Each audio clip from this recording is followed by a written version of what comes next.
I think Bering Straits is one that had a tough time. They were almost brought to their knees, and they came back. Very much so. I didn't get involved until I saw, I just got moved to do it. I lobbied for the land claims and went back and I worked in the enrollment office, so I was there. And then I did my time, and we got enrollment moving, and we had to do it in a short time. I went back home because we needed to get things moving. But I thought, well, I'll help, but I'm not going to, run for the boards or anything like that until I feel that it's needed. So in '76, I worked as a social worker then too.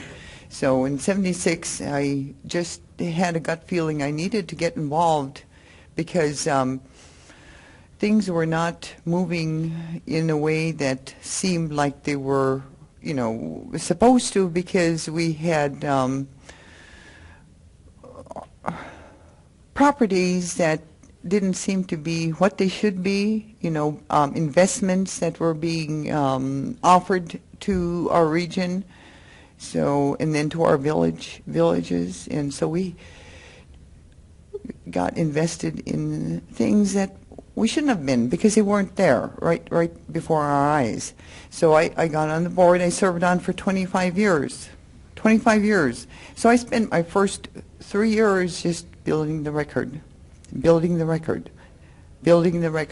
I believe in building. I believe in process. I believe in records, documents, history, and stuff. Okay, so we get this thing going.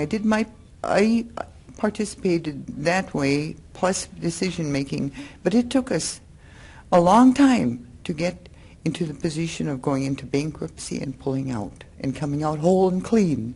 So after 25 years, it's time for me to move over. I'm not going to be here forever.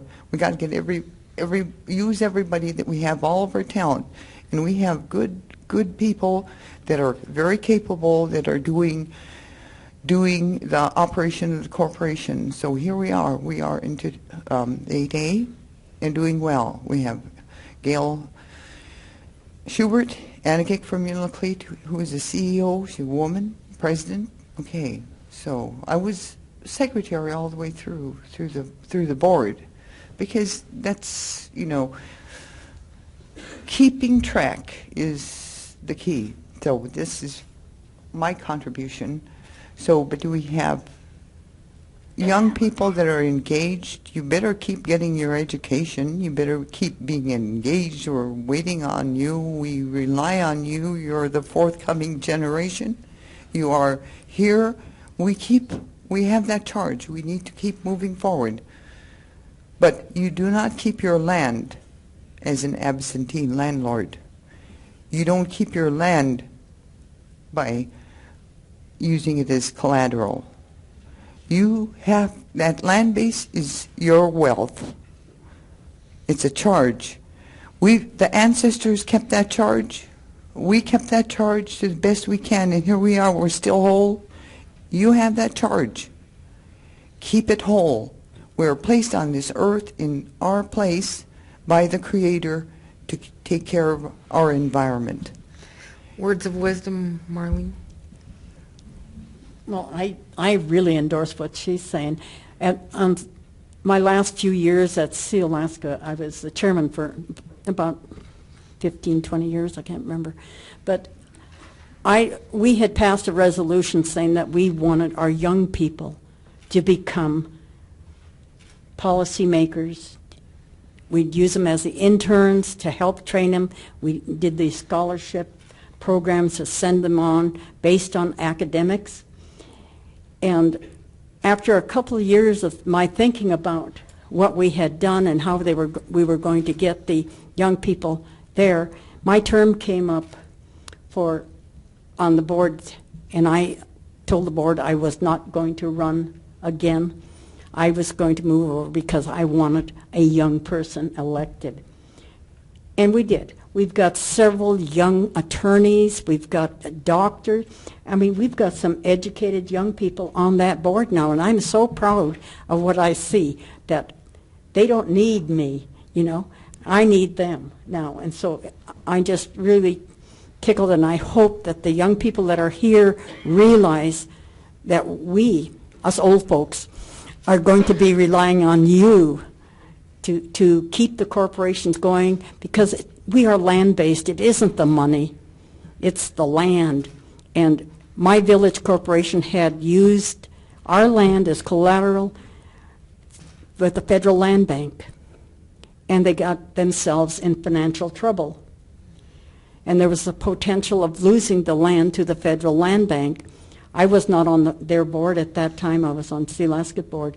I ran and I got back on their board, and we were able to take, we had trees, and we sold all of our trees in one sale, so we got enough money to pay the land bank off, rather than do what they were going to do, as cut X number of board feet per year to keep X number of people working, but we would have gone broke when it was over. So we sold all the land, we got the cash, we paid the land bank off, and we passed a resolution that went before the shareholders, and they endorsed it. So no land from our village can be used for collateral or be sold without a vote of the shareholders. Okay, Brenda, we need words of wisdom.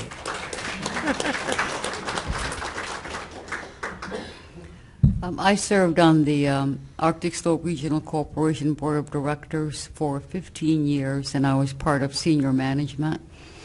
One of the areas that I was heavily involved in was the first development of the strategic plan, long-range plan, and it seemed that the corporation needed to, when I first got on the board,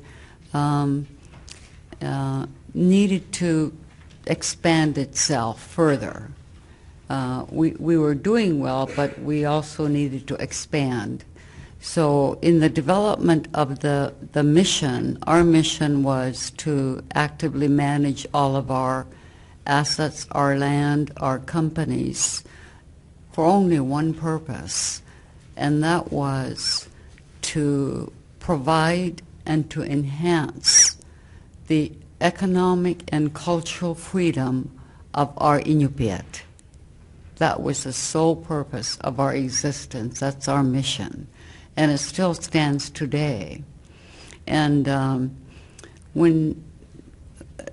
so with that, then we also developed some long-range goals as far as revenues and how much profit we needed to make, what amount dividends are we going to issue for the next 5, 10, 15 years. So I got to actively participate in the development of the strategic plan and long-range goals for the corporation. A real important element discussed by the board of directors, and I was the vice president of human resources at the time, and I worked on I developed policies for the board to adopt in, how do we enhance, what is the best way to enhance the economic freedom of our people? So I dwelled on that quite a bit. There's many other aspects. There's social aspects, there's cultural freedoms, there's the economic freedom. And why did we choose economic freedom? Well, the purpose behind the land claims was, one of the main purposes was, the fact is that we're profit making. Why? It's to benefit our native people with that same passion that our leaders had during the land claims fight, was our desire to help our people. So that was the best definition that we came up with at the time, was to provide employment and training opportunities to our people. So our policy calls for to hire our shareholders, our own people, as preference as long as they're qualified.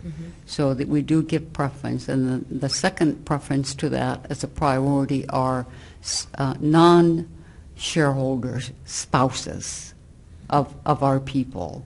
And when we hire the spouses, it means that they have an Iñupiaq family, Iñupiaq children, and on, even though they're not shareholders. So they became our second priority. The third priority for employment preference were the Alaska Native people in our state.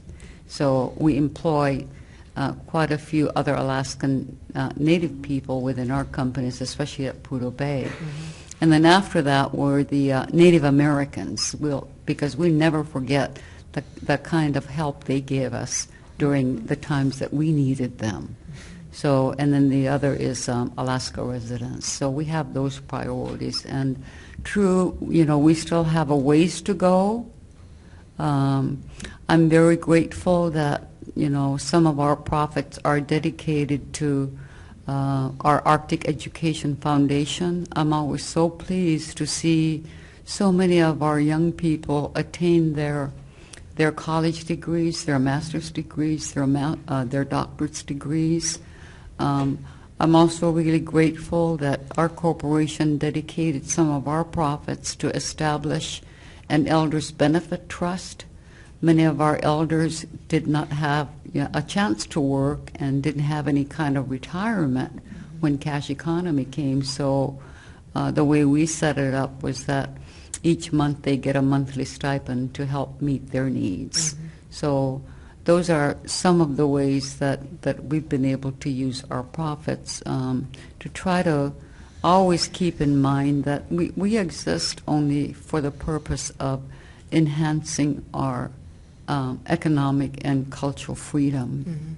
And that's really, really important. That was one of the main reasons behind the land claims, is to give us that standing.